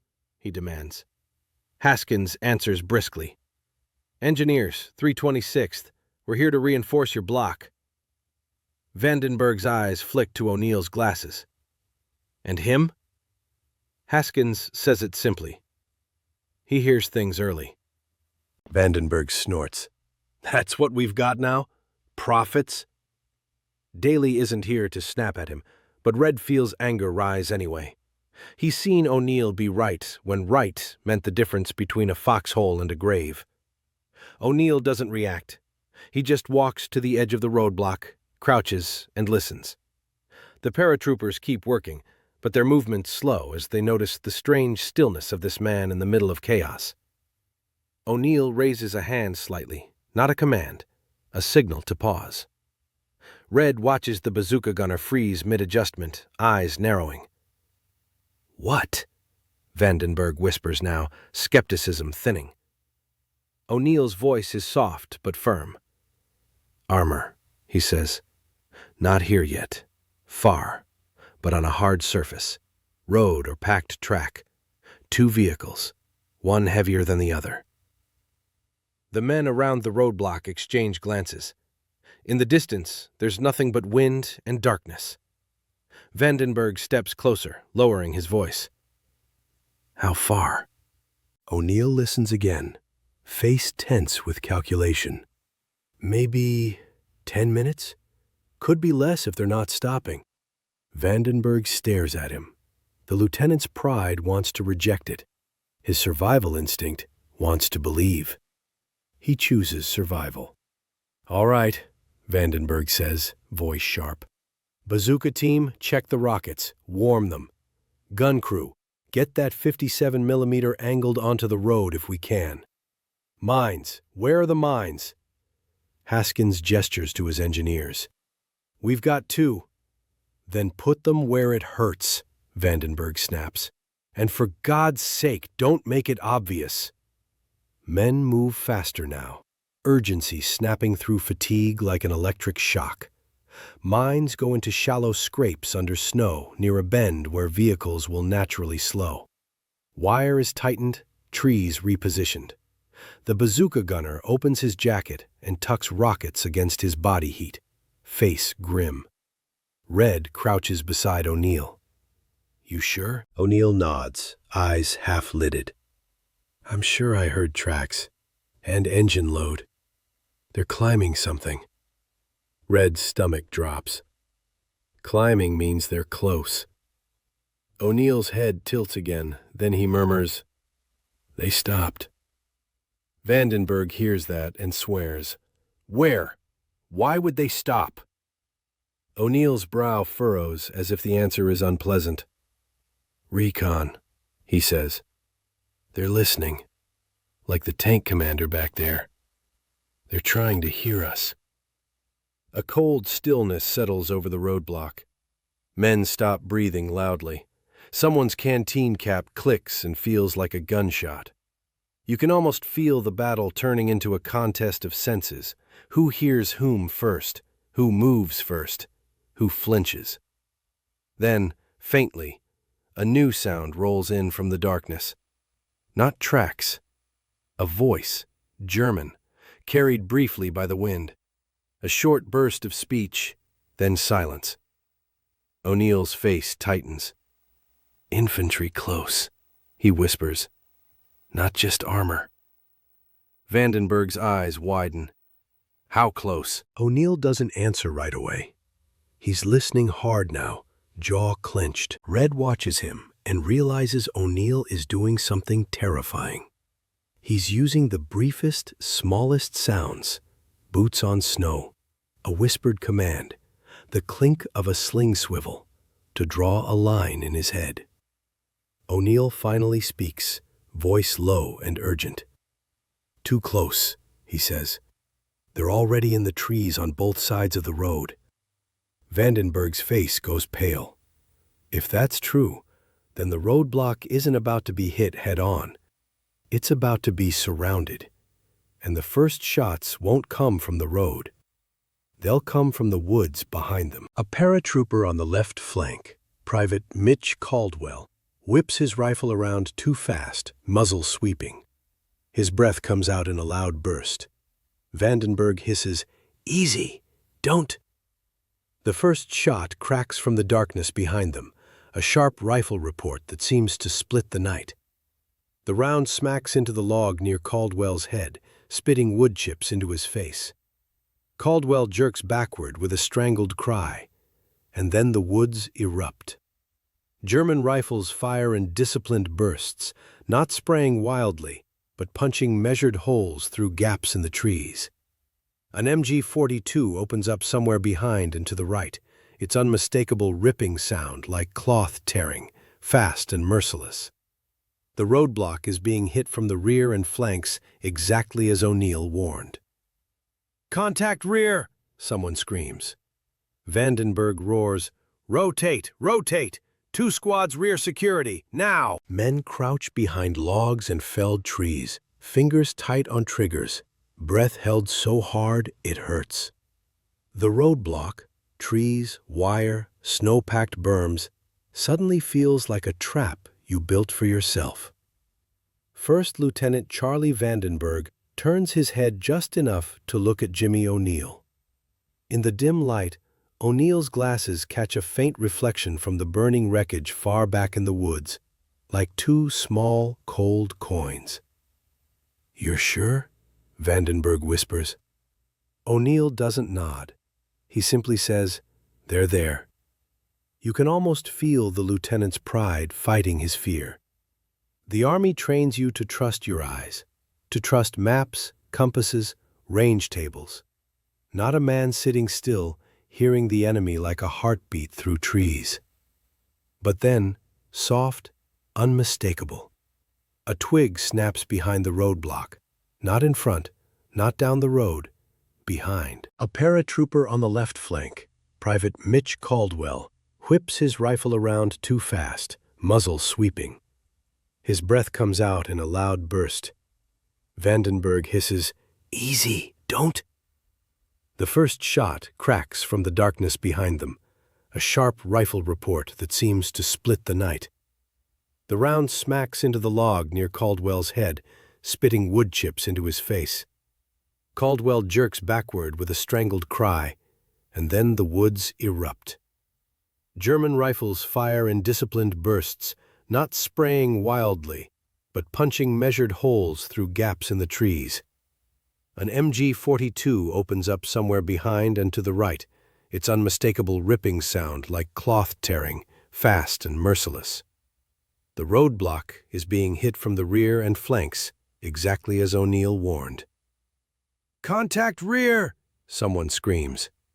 Vandenberg roars, "Rotate! Rotate! 2 squads rear security, now!" Men scramble, boots sliding, bodies colliding in the dark. A BAR gunner swings his weapon around, firing short bursts into muzzle flashes flickering between trunks. Engineers drop wire spools and grab rifles. Someone trips over a mine bag and swears.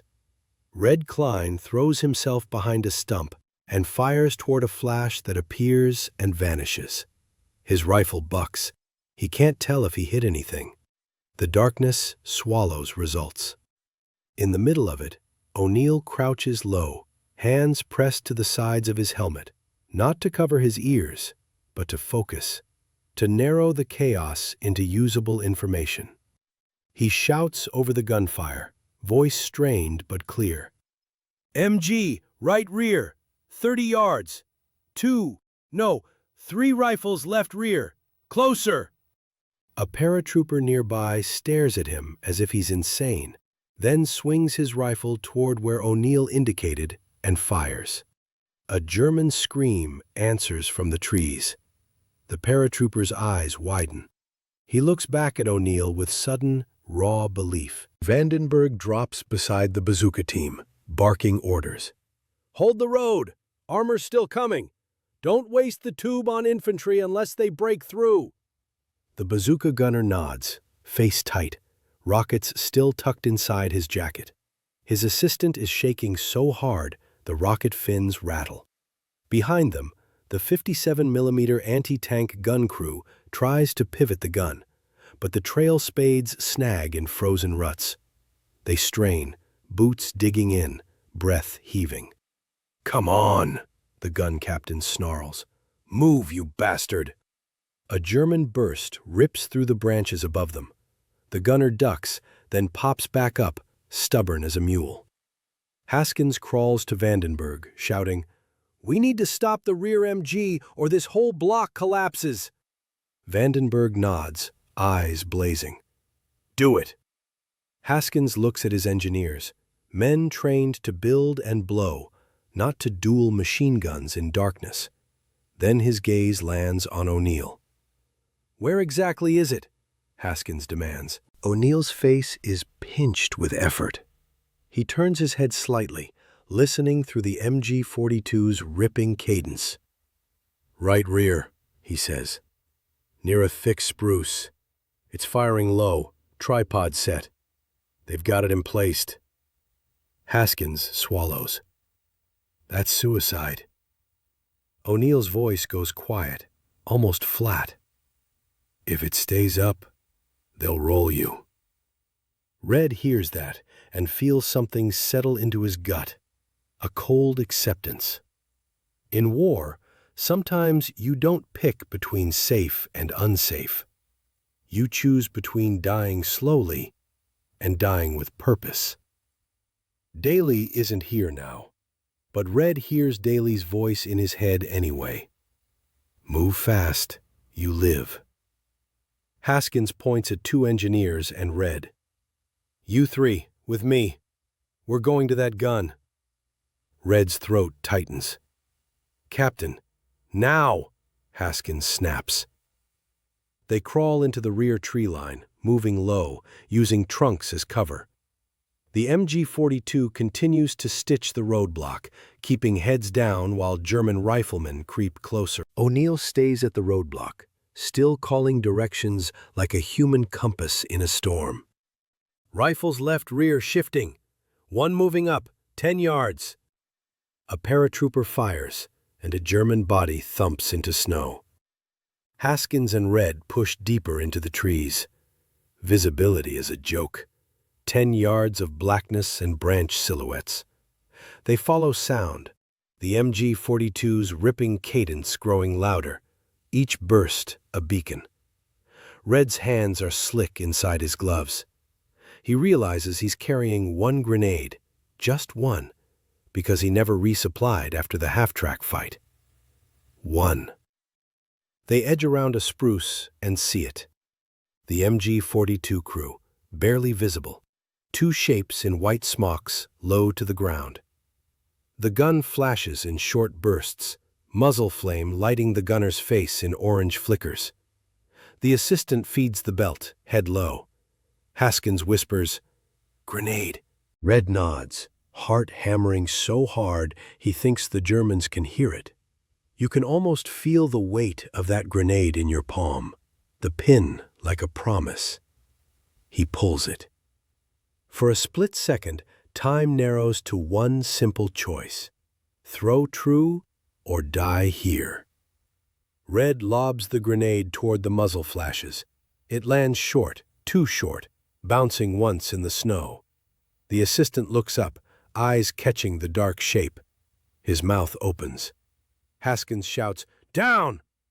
The grenade detonates with a brutal crack. Snow and dirt blast upward. The MG-42's firing stops mid-burst. Red's ears ring. He smells cordite and hot metal. He crawls forward, rifle up, expecting a counterattack. Instead, he finds the gunner sprawled on his side, motionless. The assistant is crawling, wounded, trying to drag the gun back. His hands leave dark streaks in the snow. Haskins doesn't hesitate. He fires 2 shots. The assistant goes still. For a heartbeat, the woods behind the roadblock are quieter. Not safe, just less lethal. Haskins reaches the MG-42 and yanks it sideways, dragging it away from its firing lane. He cuts the belt feed with a gloved hand, breath ragged. "Good," he mutters, more to himself than to Red. Then O'Neill's voice, faint through the trees, rises in urgency. "Armor moving!" O'Neill shouts. "On the road, now! 2 vehicles, close!" Red's blood turns to ice. Because while they were hunting a machine gun in the rear, the armor, O'Neill predicted, has been rolling forward the whole time. quiet, patient, waiting for the roadblock to be distracted. Haskins grabs Red's jacket. Back! Back to the block! They sprint crouch through the trees, branches slapping their helmets. Gunfire still cracks behind them, but the MG-42's signature rip is gone, replaced by scattered rifle shots and shouted commands. As they break back into the road cut, they see Vandenberg's men reformed in a rough arc, weapons pointed down the road. The 57mm gun is finally angled toward the bend, its crew crouched tight behind the shield. O'Neill is standing at the center of the chaos, head tilted toward the darkness ahead. His voice is thin with strain. "They're not stopping," he says. "They're coming straight in." Then, far down the road, a shape appears, darker than dark, moving with the steady, heavy confidence of armor on a hard surface. Another follows behind it, slightly smaller. Vandenberg's voice turns into a roar. "Hold! Let them get on the mines!" The bazooka team braces. The 57mm gunner grips his lanyard, knuckles white. The first vehicle reaches the bend, and in that moment, as the silhouette resolves, Red realizes with a jolt of dread, it's not a tank. It's a German self-propelled gun, low, armored, with a gun barrel that looks impossibly long, and it's already aiming at the roadblock. The self-propelled gun rolls into view like a shadow with purpose.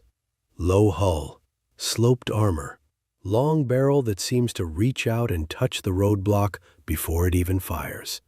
Snow dusts its casemate and melts in streaks along hot metal.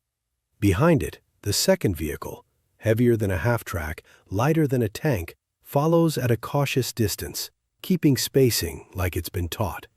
First Lieutenant Charlie Vandenberg doesn't blink. "Hold," he repeats, voice low but iron. "Hold." You can almost feel the roadblock's fragile geometry. Mines buried where the bend forces weight to shift. Felled trees positioned to make armor slow. The 57mm angled to hit a flank. The bazooka team praying their rockets don't misfire in the cold. And in the center of it, Jimmy O'Neill is listening so hard it looks painful. Red Klein crouches behind a log, near the left side of the block, rifle tucked in, shoulders drawn tight. His breath comes in short bursts. His mind tries to do what O'Neill's does, predict, measure, map. But it can't. It only knows one thing.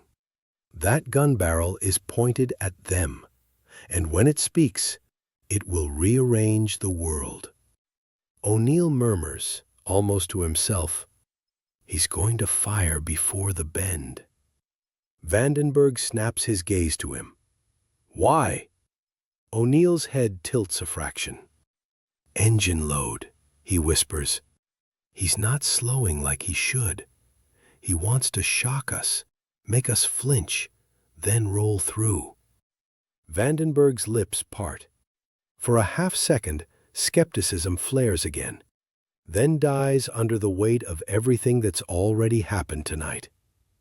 "Gun crew," Vandenberg barks. "Be ready to shoot on my command. Bazooka, don't fire until you can see the side." The 57mm gunner, a corporal with frost on his eyelashes, nods without looking up. He grips the lanyard like it's a lifeline. The loader crouches beside him, a round ready, hands trembling. The self-propelled gun continues forward. Then, as if in response to O'Neill's prediction, its main gun fires. The blast is a flat, brutal thunderclap that hits your chest before your ears catch up. Muzzle flash blooms white-orange, lighting the road cut and the trees like a photograph taken by lightning. The shell screams in and detonates against a felled tree at the roadblock's front edge. Wood explodes.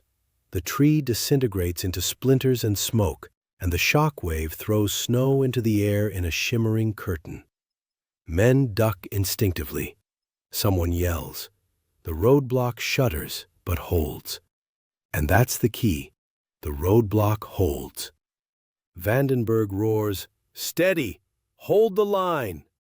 The self-propelled gun keeps rolling, confident now, gun barrel lowering again. It wants the Americans to panic, to scatter from the road, to open lanes. Jimmy O'Neill does not move. He raises a gloved hand sharply, like a conductor stopping an orchestra. "Now," he says, voice thin. He's on it. Vandenberg doesn't ask what "it" means.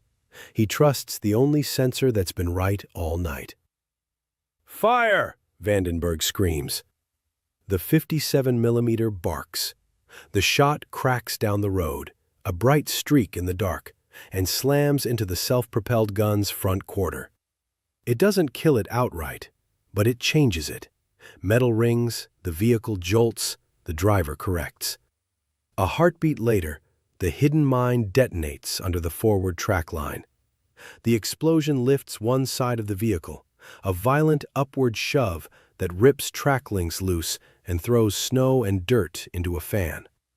The self-propelled gun lurches sideways and grinds to a halt, engine revving in sudden confusion. The roadblocks men erupt in a ragged cheer that dies instantly as the second vehicle behind it begins to push forward, trying to use the crippled gun as cover. O'Neill's head snaps toward that second engine. "The second one's accelerating," he warns. "He's going to try to shove through. He's heavier than he sounds." Red's eyes flick to the bazooka team. The gunner's face is tight, teeth clenched so hard his jaw trembles. His assistant shoves a warmed rocket into his hands. "Side shot!" Vandenberg yells. "Wait! Wait!" The second vehicle, a German armored car or light armored carrier, hard to classify in the strobing muzzle flashes, edges around the crippled self-propelled gun, trying to nose into the shoulder where the trees thin. It's searching for a way to bypass the blockage, to spill infantry into the woods behind the Americans. O'Neill's voice rises. "He's turning! Turning! He's giving you side!" "Bazooka!" Vandenberg screams. "Take him!" The bazooka fires with a sharp whoosh. The rocket streaks into the side armor and detonates with a flash and a slap of pressure. The vehicle shudders and stops, smoke spilling from a seam. Its engine coughs, then roars again, trying to power through damage. German infantry appear in the darkness behind it, white smocks flickering in and out of view, trying to dismount and rush the roadblock while the Americans are fixed on the armor. Red sees them and feels a hot jolt of fear. Here comes the human wave behind steel. Vandenberg shouts, "Infantry, cut them down!" Rifles crack. A bar chatters. The air fills with the sharp, dry sound of small arms. Shadows fall, then others replace them. Grenades arc and thump into snow, sending up dirty plumes. In the center of it, O'Neill is still listening, eyes unfocused, face strained beyond exhaustion. Red crawls closer to him without thinking. "Jimmy." O'Neill doesn't look at him. "There's another sound," O'Neill whispers. Red's stomach drops. "Another vehicle?" O'Neill shakes his head. "Not here." He tilts his head toward the west-northwest again, past the immediate roar of battle, and his face tightens with dread. "The deep guns," he says. "They're shifting again. Toward Bastogne. Toward—" A massive boom rolls in the distance, deeper than anything they've heard tonight, and then another. 2 slow heartbeats of destruction. The air itself seems to tremble. O'Neill swallows hard. They're going to hit the aid stations, the command dugouts. They'll aim where they think the radios are. Vandenberg, hearing this, snaps, "Mercer!" Mercer isn't here. He's back in the earlier sector, fighting static in time. But Vandenberg has a field phone of his own, wire running back through the trees. He grabs it and shouts into it like volume can outrun artillery. "Higher! This is Vandenberg at Road Cut Block. Our listener confirms deep guns shifting toward Bastogne's center. Repeat, shifting toward command and medical. Static answers. Then a voice, strained and fast. Copy. Stand by. Stand by. You can almost taste the helplessness of those words. The crippled, self-propelled gun fires again from its immobilized position. The shot slams into the roadblock's tree pile, blasting it apart further, but the vehicle can't roll through. It's stuck, wounded, trapped in its own momentum. Vandenberg makes the call that ends the armor threat here. "Gun crew," he roars. "Put another one into it, same spot." The 57mm fires again. This time the round bites deeper, metal shrieks, and the self-propelled gun's engine dies in a choking cough. Smoke spills out, thicker now, and the hatch area goes still. The second vehicle, hit by the bazooka, begins to back away, clumsy under fire. German infantry pull with it, retreating into trees, carrying wounded, leaving dark shapes in the snow.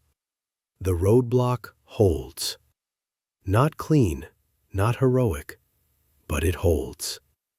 For a moment, the only sounds are breathing, the crackle of burning fuel, and the distant, patient boom of heavy guns shaping the wider battle. Red sits back, shaking so hard he has to lock his elbows to keep his rifle steady. Vandenberg staggers to a knee, eyes scanning, throat working. He looks at O'Neill now with something like awe and something like fear. "What are you?" Vandenberg asks, not unkindly. O'Neill finally turns his face toward him. His eyes look tired beyond anything Red has ever seen. "I'm just listening," O'Neill says. Vandenberg shakes his head. "No, that's not just. We'd be dead without you." O'Neill's mouth tightens as if he doesn't want the weight of praise. "You'd have fought anyway," he says. "Yeah," Vandenberg answers, "but we'd have fought blind." The word lands, and for a second Red wonders if Vandenberg realizes what he said. Blind. And yet it was the man with failing sight who saw the battlefield most clearly. O'Neill swallows, then speaks like someone confessing a truth he'd rather not carry. "They use radar to find planes," he says quietly. "We don't have radar for what's coming through trees. Not for shells you don't see until they're on you. Not for engines muffled under wind. Not for a commander waiting in the dark."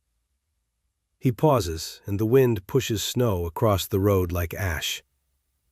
"So we do it the old way," O'Neill continues. "We listen, and we move before the hit." Haskins steps in, face soot-streaked, eyes hard. "How many men you think you saved tonight?" O'Neill hesitates. He doesn't like numbers. Numbers make it real in a way he can't hide from. Red answers for him, voice rough. "A lot." Vandenberg nods slowly. "More than a platoon.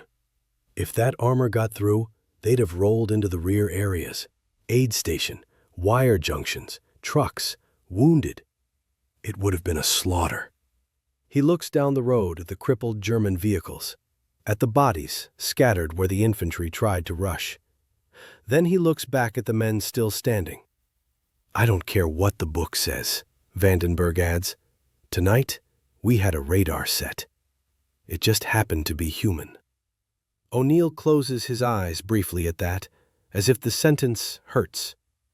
When he opens them again, he's listening past the moment, already reaching for the next sound, because he knows what the others are trying not to admit. They won this fight. Not the battle. The deep guns boom again in the far distance, slow and deliberate, like a giant knocking on a door. And O'Neill's head tilts one last time. "They're still out there," he whispers. "They're still working." Red looks into the darkness beyond the roadblock and feels the Ardennes staring back. Cold, patient, endless. But now he also feels something else. A thin advantage. No firepower, no radar, no air support. A man listening in the dark. And for as long as Jimmy O'Neill can hear, men will keep moving before the sky falls. Seconds that become lives. Lives that become 300 names that don't get carved into wood crosses. The wind rises, the night holds, and the perimeter does not break.